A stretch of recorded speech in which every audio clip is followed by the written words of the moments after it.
Hello and welcome to the History of Philosophy in China by Peter Adamson and Karen Lai, brought to you with the support of the Philosophy Department at King's College London and the LMU in Munich, online at historyofphilosophy.net. Today's episode, Give Peace a Chance, the Mohist on War and Politics. Suppose a person enters someone's orchard and steals his peaches and plums. No, this isn't our usual attempt at an attention-grabbing first sentence, as in other episodes. It's the Mohist's attempt at an attention-grabbing first sentence in a chapter on condemning aggression. It kicks off the first of 3 chapters on that topic, one of the triads that are such a distinctive feature of the text. Here, the Mohist is trying to persuade the reader of the inadvisability of starting wars. The point of the peaches and plums is that stealing them from someone else's orchard is a trivial act, yet one that nobody would have any difficulty recognizing as a crime. So too, we would all immediately see the theft of animals as unrighteous, and even more so, the killing of a person or of 10 people. How is it then that when rulers launch wars that lead to wholesale slaughter and misery, people fail to condemn this far greater crime?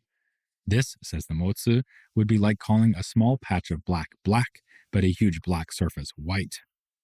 It's as if the sheer scale of the wrongdoing makes it hard to recognize it as such.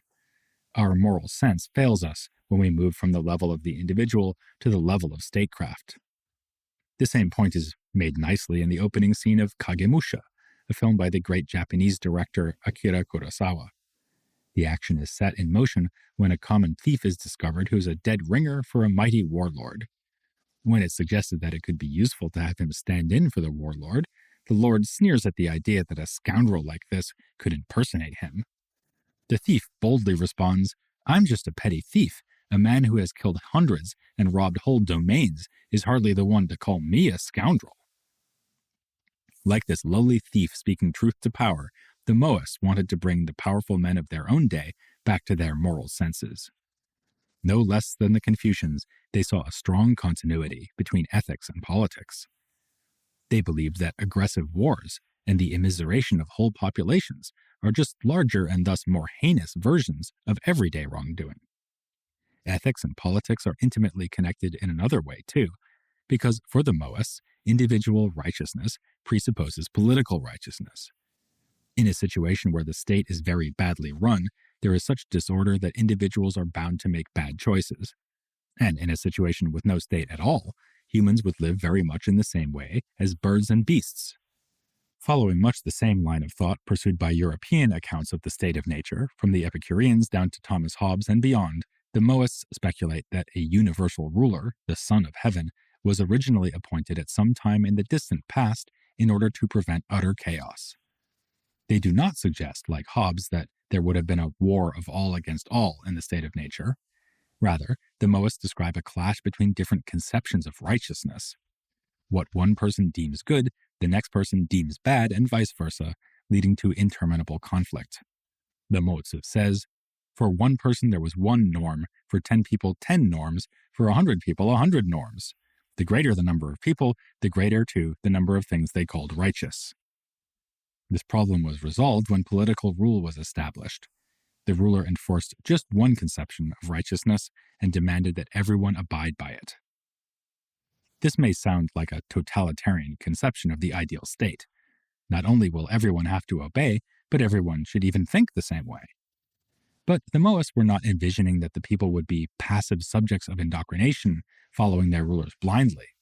Rather, they should be educated to embrace the ruler's account of righteousness. Nor would this just be any random conception of righteousness. Successful rule is not a matter of arbitrarily choosing one set of ideas about the good and enforcing it.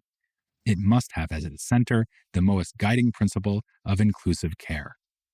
This principle is embraced even at the lowest level of society, among the so-called common people. They are to engage in what the Mohist calls identifying upward, taking their moral cues from their social superiors. This is the topic of one of the triads in the core text. In line management style, peasants identify with the values of the local village leaders, who look for guidance to regional governors, and so on all the way up to the overall ruler, the Son of Heaven. It doesn't stop there either, because the Son of Heaven should also identify upward, not with any human of higher rank, because there is none, but with heaven itself. This is a political expression of an idea we've dealt with in earlier episodes, that the ethic of inclusive care is ratified by the priorities of heaven, which we can discern from the way that the good are rewarded and the bad punished. Reward and punishment should also be meted out at the human level, of course, and the chapters on identifying upward explain how this should occur. Given the implicit trust that each group of people has towards their superiors, they will not hesitate to report to them whatever's been happening at the local level. Each village leader will thus learn all about the good and bad deeds done in the village, and then pass this information on to the governor, and so on up the chain all the way to the king. This is how order is maintained, through a system of efficient reporting that allows the Son of Heaven to know what is happening throughout the realm, as if he could see and hear everything himself. Again, this may sound unnervingly totalitarian. The notion that everyone should be reporting on their neighbors may remind us of communist states that tried to use the whole population as an extension of the secret police. But the Mohists believed that this well-ordered scheme would work only if the officials at each level are morally worthy. The village leader should be the best person in the village, the governor the best person in the region, and the Son of Heaven the best person in the whole world. This sounds not so much totalitarian as utopian, but we should not forget that for the Mohists, being morally outstanding is actually pretty easy. One just needs to remember the cardinal rule of inclusive care. The right officials will be those who are best at applying this rule consistently. This is also why people will not have to be forced to look to their superiors for guidance or to share information with them. They will do it gladly. From the bottom up, then, good politics means identifying upwards. From the top down, good politics means promoting the worthy, the topic of another triad of chapters in the Mozi. As so often, the sage kings are cited as examples to emulate. In the Warring States period, when Mohism was first conceived, officials were, according to the Mozi, being appointed on the basis of their wealth and social standing, or were related to some powerful people, or just because they were good-looking. The sage kings didn't care about any of that. They were just looking for virtue. In another sign that the Mozi's critique of aristocratic behavior comes from a lower social perspective, it is emphasized that virtue can be found anywhere. The sage king Shun, we are told, was a farmer, potter, and fisherman, but his great predecessor Yao noticed his virtue and elevated him to the highest seat of power. Thus, the principle of promoting the worthy also leads to social mobility. In the good old days under the sage kings, no official was permanently ennobled, while none of the people were forever lowly. The capable were elevated, the incapable were demoted. Having said that, once a virtuous person is chosen for office, it is crucial that they be equipped to play that role. They should receive high rank, a generous salary, and the authority to issue decrees. Without these three foundations, as the Mozi calls them, the worthy will not be accepted as legitimate superiors by the people. The first chapter in this triad concludes by simply underscoring the importance of the topic. Promoting the worthy is the foundation of government. By the time we get to the third chapter in the triad, this last sentence has been expanded to read, promoting the worthy is to the benefit of heaven, the ghosts, and the common people, and is the foundation of government affairs. Here we have an illuminating case of the process of revision and elaboration that is so characteristic of the Mozi. With the additional wording, the concept of promoting the worthy is placed within a broader consequentialist framework. The right actions are those that are beneficial, not just from the point of view of humans below, here on Earth, but also from the perspective of heaven above and of the ancestral spirits, or ghosts, who are said to be in the middle. Good government benefits the ghosts, because with the surplus of wealth that results from it, the ghosts can receive ample sacrifices. Ghosts even have an interest in the avoidance of war, because it kills their descendants, leaving no one to sacrifice for them. But the horrific impact of war on living humans would already be more than enough reason to avoid it. Remember the three kinds of benefit identified by the Mohists as most important: wealth, population growth, and order. It's obvious that the first two goals are undermined by wars.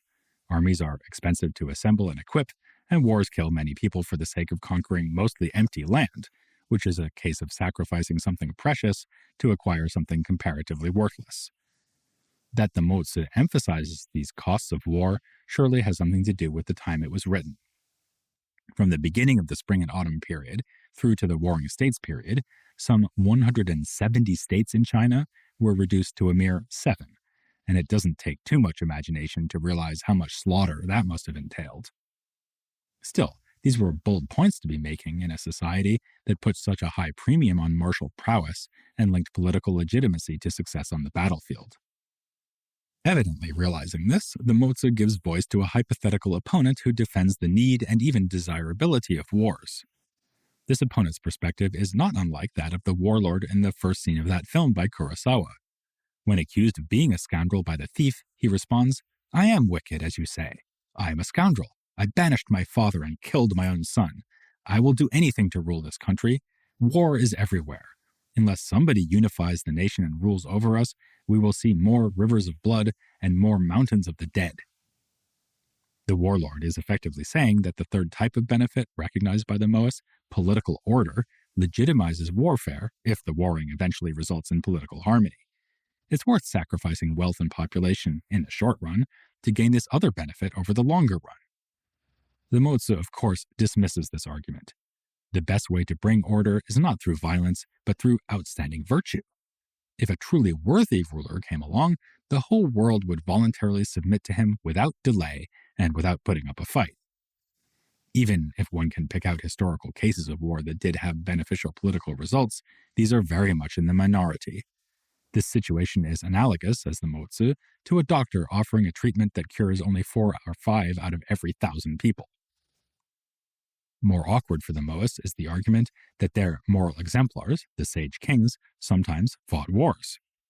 One response here could be, well, sure, but our current leaders are not sage kings, so they can't be trusted to launch wars that increase benefit. But even that response would concede that sometimes warfare may be a good idea after all. This would seem to lead in the direction of the position on war associated with the Confucians. We briefly touched on this when discussing Confucian political theory and when talking about Yang Tzu, whose refusal to engage in politics may have been a rebuke to the Confucian openness to political violence. They did approve of engaging in wars under certain circumstances and even of initiating them. In particular, they allowed what was called a punitive campaign, in which vicious rulers may be toppled by virtuous ones for the benefit of the people. Indeed, Mengzi introduces as a kind of test for justly waged punitive campaigns that the people of the defeated state will welcome the new ruler, because they expect to be better off under his regime. Mengzi does not, however, accept the waging of punitive wars between peers. It's one thing for the Son of Heaven to slap down an uppity and tyrannical governor. It's quite another for a small state to attack another small state. Mengzi dismissively refers to this as one yen marching on another yen, this being the name of a minor power. He also rules out the sort of war that is waged simply to increase territory for its own sake. A benevolent man would not even take from one man to give to another, let alone seek territory at the cost of human lives. As it turns out, the Mohist view of aggressive warfare is surprisingly close to that of Mengzi and other Confucians. Certainly their primary message on the subject is to give peace a chance. There's even a story about Mozi himself walking for 10 days to convince a king not to wage war. Yet the Mozi also admits that if peace doesn't work, then it might after all be necessary to take up the sword. Aggressive warfare may be permitted if there is overwhelmingly good reason to think that it would lead to an increase in general benefit. It would have been under such circumstances, and only such circumstances, that the sage kings chose the path of war. Thus, we can say that the Mohist view is not in fact pacifist, but something closer to a just war theory. To be more specific, and as we would expect, it is a consequentialist just war theory. Wars are almost always a bad idea, because the consequences are almost always bad. But on those few occasions when the consequences would be good, then it turns out to be a good idea. Indeed, we can say that on those occasions, war, violent though it may be, is an application of the principle of inclusive care. It may even be fair to say that Mohists and Confucians would rarely disagree about whether a given ruler was right to start a given war. And it would certainly be fair to say that both groups would have condemned most of the wars being waged in the all too aptly named Age of the Warring States. This is very like the conclusion we reached on the topic of filial piety. Both traditions would tell us that it is almost always right to devote oneself to one's family and friends, but in that case we saw that their similar prescriptions are grounded in very different philosophical principles, and so it is here. For the Confucians, warfare is fundamentally legitimated by the ruler's virtue.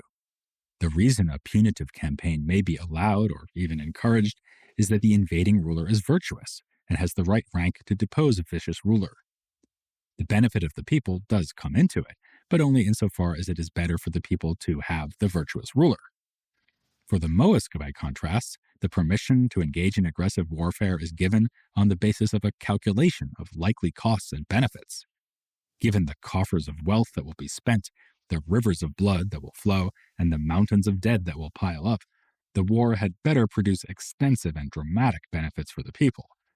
Justifying a war on these grounds will be very difficult, especially given the uncertainty of what may result once it has begun. It would only be an option for a ruler of outstanding virtue who has managed to identify upward with heaven and its rule of inclusive care. Furthermore, the ruler would have to have overwhelmingly good prospects of success and an enemy who really deserves to be deposed because he's harming his own people. Given that these criteria could almost never be satisfied, one might easily suspect that the Mohists accept the possibility of just war only at the level of abstract principle. Perhaps they simply needed something to say when confronted with the unarguable historical fact that the Sage Kings did fight wars. In any real-life situation, the Mohists would tell the rulers of their own day not to choose war over other alternatives and to engage in military action only for the sake of self-defense. And on this point, the Mohists sang a different tune. They were so much in favor of military defense that they became experts in it.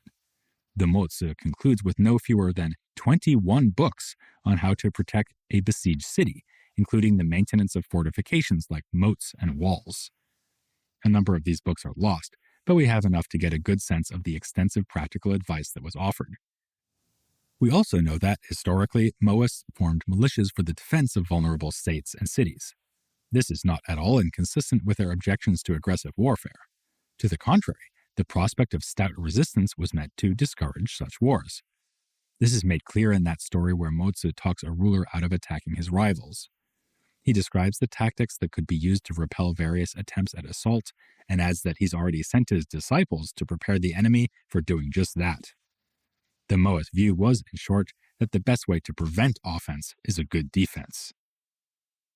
As if to make doubly sure that no ruler will decide that he is in the vanishingly rare situation of being permitted or even obligated to launch an aggressive war, the Mohists add one final point.